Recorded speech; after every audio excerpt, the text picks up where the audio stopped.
welcome to Inside A-State Esports. I'm your host, Ethan Farron, and today I'm with Drew and Walker from the A-State Overwatch Esports team. So, guys, tell me, what's the purpose of Overwatch? Overwatch is a team-based first-person shooter where you pick from a variety of characters with unique abilities, and you work together in order to capture objectives or push payloads across the map. Okay, so I know a little bit about the game, but tell me a little bit about the modes. So there are payload maps where your objective is to collectively as a team push a car to the end of the map or the end objective, and the other team's objective is to stop you from pushing the car, and they can do so by just standing near it or pushing you away from the car. There are other game modes like King of the Hill where everyone works together to capture a center objective in the middle of the map. There are objectives, 2 capture point maps where you capture the first area and then you move on further down the map to capture the second area. So there's a lot of game modes like that. Okay, so tell me a little bit about yourself. What's your favorite map? What's your favorite mode? What character do you play the most as? I am a support player myself, so I usually go with Moira, where she's not necessarily a full-on support sitting in the back line, but she's more in the front doing damage and healing the teammates. As far as like favorite mode or map, I would say probably King's Row. It's a good hybrid map where you capture the first point and push the payload, and it's just it's one of the only nighttime maps that there are in the entire game, and it's just been good ever since the game came out. I'm a tank player, and I mostly play the shield tanks, so I am the character with the most health or armor who sits at the front of the team, and I normally have a shield that protects the rest of the team. That way we can push forward and take objectives. All right, so how is some of the ways that you would play competitively? What kind of things would you do as a team? How would you coordinate with each other? Usually we're doing something along the lines of calling targets or just telling like who we need to shoot at, or we need to move this way, we need to move that way, and all sorts of things. He's actually the shot caller, so I'm going to give it over to him. My role as the shot caller is normally I look for people who are out of position on the enemy team, or if someone is low on health, and it's a prime opportunity to push into them and capitalize on that. So I work with my team and I tell them where we need to move, who we need to push, and really helps us work together as a team. All right, now let's go ahead and talk to Mark Cochran, see if he has any questions from social media. Yeah, right now, this is good timing, too. I actually just got a question for Walker on Facebook, and it says, Walker, what do you think is the best part about being part of A-State Esports? It's a really fun and interactive community. We play just about every game out there, so even if you do play, like Overwatch, for example, I play Overwatch a lot, but I can always reach out to someone on another team and play with them, and it's a really good place to just meet other people. All right. So, I know you guys play Overwatch. Is there any other games you like to play, or? Right now, Destiny 2 is one of the few games that I'll play. Sometimes Counter-Strike is another one.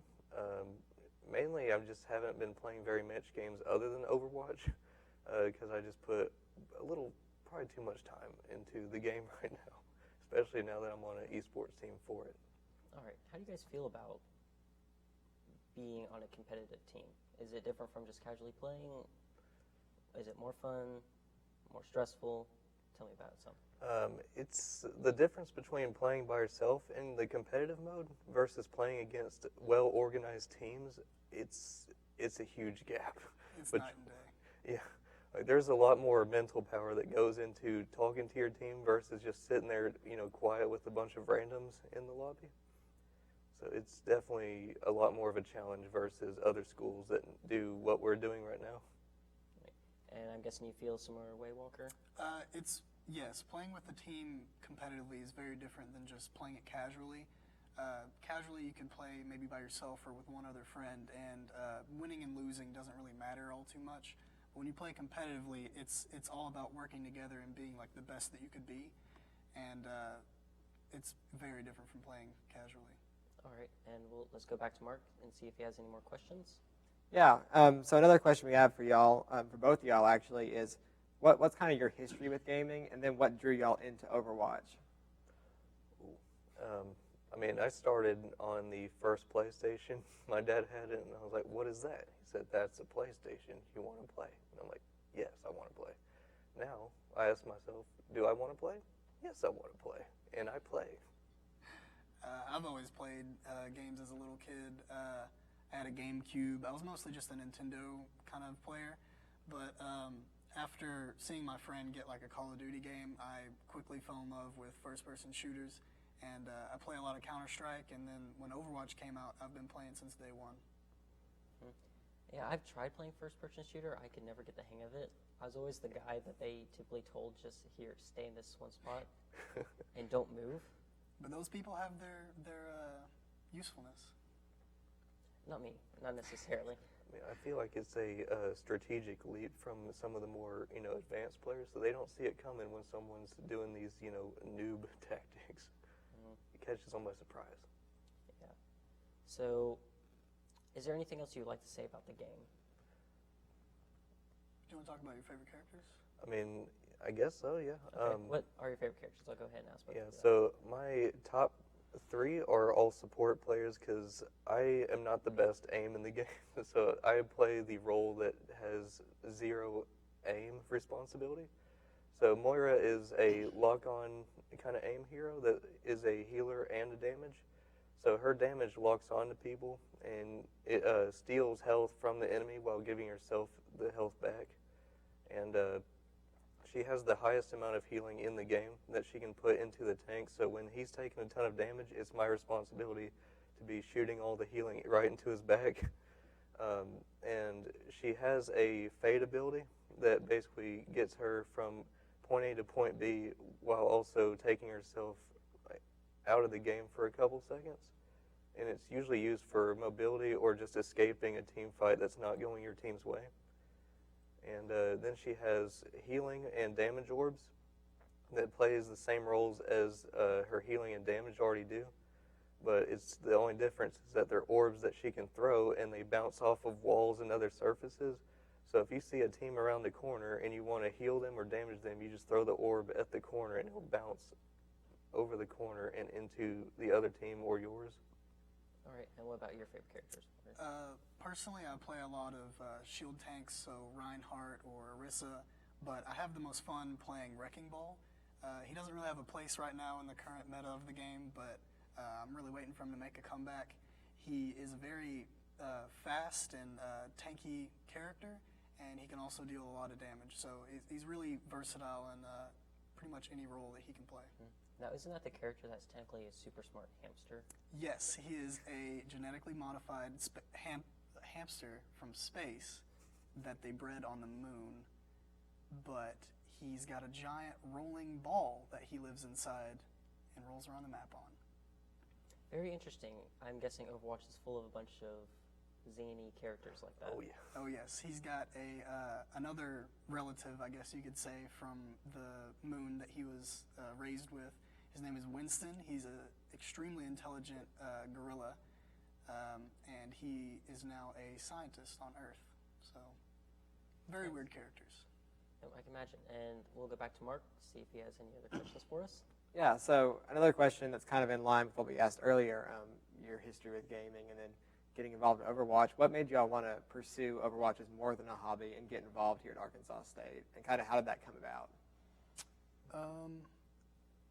I guess I've always looked at games as a very competitive nature, and when A-State announced that they were going to have like esports teams and stuff, I couldn't hold myself back, and I tried out for multiple games, and Overwatch just seemed to be the one that stuck, and I've always loved Overwatch, and playing it competitively is just the way to go for me.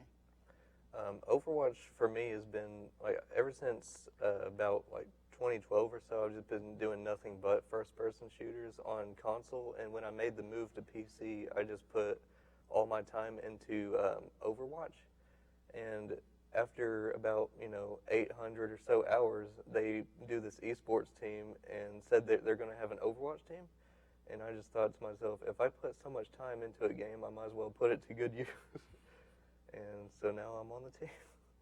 All right. So it seems like you guys are very passionate about this game. Oh, yeah. Oh, yes. Right. I'm sorry I ran out of questions, so let's go back to Mark, see if he has anything else. Yeah, absolutely. Another question we have, we were talking earlier, actually, we were in the group that's doing this show and talking about how we don't personally know a lot about this show. So what's some advice you would give to somebody who wants to start playing Overwatch? Because it can seem a little overwhelming. Rule number one is just find characters that are interesting to you, whether it's their backstory or the way they look, the way they play. Like, I feel like there's just a play style for everyone, whether it's Moira or a tanky Reinhardt that stands still for 20 minutes. Like, everyone just has a place in a game like this, and I would say, as far as competitive mode, just get good at the characters that you like, and then expand it to the role. So if you find a damage character you like, just find how to play all the other damage characters, and over time you get in competitive mode. Just never stop grinding. You may start in silver. If you put a couple years, you'll be in diamond, guaranteed. I would say, for me personally, the most important thing to get started in any game is to have a friend start with you. Figuring a game out by yourself can be tedious and tiring, but if you have someone there to really help you, it can be 10 times more fun and interactive. All right. And what are some fun stories that you've had to play in the game? I know a lot of people typically have their own little favorite moment. Do you guys have any things like that? I mean, usually it's every time we just wipe a team. Usually if we get just a team kill pop up on the screen, I think that's all I need to really be satisfied as far as a favorite moment. So picking one is probably just impossible. We would just have to see on our next game what it's going to be. All right. Do you have anything, Walker? I think one of our recent practices, we tried to switch it up and run a more sort of faster comp of heroes.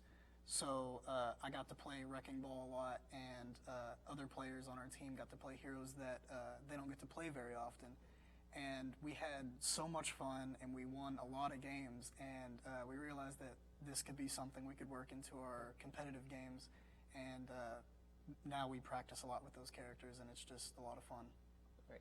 So when you play competitively, are you usually stuck to one or two characters, or can you usually pick and coordinate with the whole team? Usually it's a lot of it is judged by what the current meta is, like what's currently the most powerful compositions for your team. So usually we're bound to that, but sometimes we like to break the rules a bit and go what we feel like playing instead of what's actually viable. And usually it actually works out when everybody's just playing the characters they enjoy, whether the ones they're actually their best at or what's best for the actual situation. Okay, and how would you determine what the meta is? Usually it's just whatever, when you look into the patch notes, like who got more damage or who got their stats raised this patch. And usually every time they send out a patch, it changes entirely. And people in the top ranks, like in the Overwatch League, usually determine like what's best since they study the game 24/7. And what we do is pretty much just copy and paste that. Okay, so you just kind of copy what the pros do and Pretty hope for the best. Yeah. There are some minor tweaks we can do since we're not quite at the professional level of play.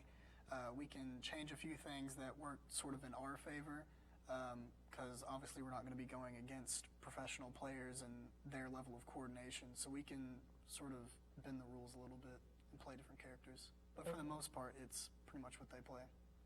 All right, so thank you guys for coming out. It's been a lot of fun talking with you and learning about a game which I think I played maybe 30 seconds of. And this has been Inside A-State Esports, and thank you guys for watching.